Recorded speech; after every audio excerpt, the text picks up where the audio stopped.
ये है लखनऊ का नाका हिंडोला एरिया। मोबाइल की दुकानों, होटलों, भीड़ भाड़ और अंतहीन ट्रैफिक जाम से भरा। इसके बीच से गुजरने वाले ये लोग नाले पर बने इस पुल के इतिहास को बिसरा चुके हैं। शायद ही किसी को याद हो कि 25 सितंबर 1857 को आजादी के रणबांकुरों ने यहाँ कितनी भीषण लड़ाई लड़ी थी। शायद ही किसी को याद हो कि अंग्रेजों की सेना से लखनऊ की रक्षा के लिए कितने हिंदुस्तानियों ने कुर्बानी दी थी। यहाँ पे एक पुल है, मतलब आप इसके इतिहास के बारे में कुछ जानते हैं? मेरे सामने तो सब बना हुआ था, कंप्लीट जैसा बना हुआ, अभी भी वैसे बना हुआ है। इतिहास के बारे में तो ज़्यादा नॉलेज नहीं है। के बारे में पुल तो है, उसके नीचे नहर बहती है जिसका नाम है हैदर कैनाल। और पहले तो ये पक्की बिल्कुल नहर बनी हुई है और इसमें पानी बिल्कुल साफ बहता था, लोग नहाते थे, इसमें मछली पकड़ते थे। अब जो है अब तो गंदी हो गई, अब तो उसका नाम ही बदल गया, नाला हो गया नहर से। ये पुल और ये नहर किन घटनाओं के गवाह रहे हैं, इससे जुड़ी कोई आपको स्मारक पट्टियां यहाँ नहीं दिखाई देंगी। सर 1857 में चारबाग के इस पुल की बड़ी भूमिका बताई जाती थी। सर अगर आप कुछ बताएं। जी, 1857 का अगर हम नक्शा देखें तो लखनऊ शहर एक ओर गोमती नदी थी और दूसरी ओर हैदर कैनाल। तो बिना हैदर कैनाल पर बने इस पुल को पार किए हुए आप लखनऊ में घुस ही नहीं सकते थे। और इस पुल के ऊपर से आलमबाग होते हुए लखनऊ से जो कानपुर सड़क जाती थी वो इसी पुल के ऊपर से जाती थी। तो जब हैवलॉक की सेना आई और आलमबाग में आलमबाग कोठी पर उन्होंने कब्जा कर लिया और उनको लखनऊ शहर में घुस करके रेजिडेंसी तक पहुंचना था, तो उनके लिए चारबाग के इस पुल को पार करना बहुत जरूरी था।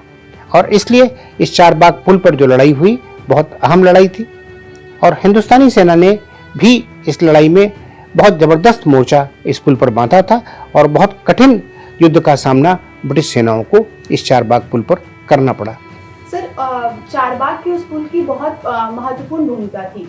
सर उस समय की अगर कोई तस्वीर मौजूद हो? जी, बहुत अच्छा सवाल आपने किया, क्योंकि जब हम उस चित्र को देखते हैं तभी हमारे दिमाग में एक जहन में एक तस्वीर उभरती है कि उस समय क्या हालत रही होगी। 1859 की चारबाग के इस पुल की तस्वीर नेशनल फोटोग्राफिक गैलरी कनाडा में है, जैसा कि आप अभी देख सकते हैं। और आप देख सकते हैं कि एक बड़ी सी खाई है जो हैदर कैनाल है, छोटा सा पुल है और बिना इस पुल को पार किए हुए कोई तरीका नहीं है कि भारी तोपखाने लखनऊ शहर में अंदर घुस सके। इसलिए इस पुल की लड़ाई बहुत अहम थी और इस पुल पर कब्जा करना बहुत जरूरी था। सर इस पुल पर अंग्रेजी सेना न गुजर पाए, इसके लिए हिंदुस्तानी क्रांतिकारियों ने क्या रणनीति बनाई? बहुत अच्छा आपने सवाल किया। एक बहुत अच्छी रणनीति हिंदुस्तानी क्रांतिकारियों ने बनाई। इस पुल को देखते हुए, एक सकरा सा पुल है, बिना उसको पार किए हम लखनऊ में घुस नहीं सकते, तो इस पुल के दूसरी तरफ 7 फीट ऊंचा मिट्टी का एक रैम्पर्ट बनाया उन्होंने, जिसके बीच एक पतली सी दरार थी जिससे सिर्फ एक आदमी गुजर सकता था। और उस मिट्टी के रैम्पर्ट के पीछे हिंदुस्तानी तोपें, 6 हिंदुस्तानी तोपें और 2 24 पाउंडर की बड़ी तोपें। और हिंदुस्तानी तोपखानों के गोलों के आगे, उस गोलाबारी के आगे, जो ब्रिटिश तोपखाना जो हर लड़ाई जीतता था परेशान हो गया, क्योंकि उनके गोलों का असर उस रैम्पर्ट के पार नहीं जा पा रहा था। साथ ही साथ हिंदुस्तानी क्रांतिकारियों की, हिंदुस्तानी सेना की एक टुकड़ी साइड से भी, बगल से भी, फ्लैंक से ब्रिटिश सेना पर लगातार हमला कर रही थी। सर आखिरकार ब्रिटिश सेना ने उस पुल को कैसे पार किया? जी, वास्तव में बहुत कठिन बात थी, क्योंकि मिट्टी का रैम्पर्ट, उसके पीछे से आग उगलते हुए हिंदुस्तानी तोपें, और जो ब्रिटिश तोपखाना का नायक था उसने एक तरह से हार मान ली। उसने अंग्रेजी सेना के पैदल सेना को बोला कि अब हमारे लिए इस तोपखाने को पार करना बहुत मुश्किल है।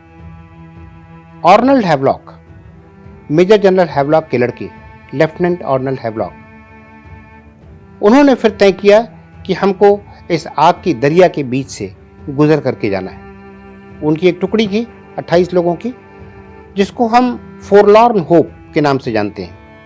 उस टुकड़ी का पर्पस ही होता है कि अधिकतर लोग उसमें या तो मर जाएंगे या बहुत गंभीर रूप से घायल होंगे। वो 28 लोगों की टुकड़ी आगे बढ़ी।